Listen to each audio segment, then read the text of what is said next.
The Maverick has to get this little exercise out of the way from early. A kind of mid-season formality. Yes. I just want to present this Jamaican replica of the English Premier League trophy to Pep Guardiola and Manchester City for winning the Premier League in January with 17 games to go. Yes. Over 50-odd points still up for grabs, but City win the league. Yes. All things considered, the run-in, the kind of football City is playing compared to their rivals, Liverpool try, but our squad not deep enough. And Chelsea try, but see them have internal issues with Lukaku and the coach and blah, blah, blah. Not to mention the referees helping Man City. Everything I go Man City way. So no hold this Pep. Yes.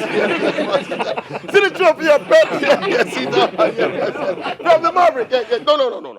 This is not no goat mouth business. We can stop the clock, stop the league. City win already. City is too good for even the Maverick goat mouth. Yes. So ladies and gentlemen, the Maverick presents this replica EPL trophy to the 2021-22 League Champions of England with the goat coach, Pep Guardiola. Yes.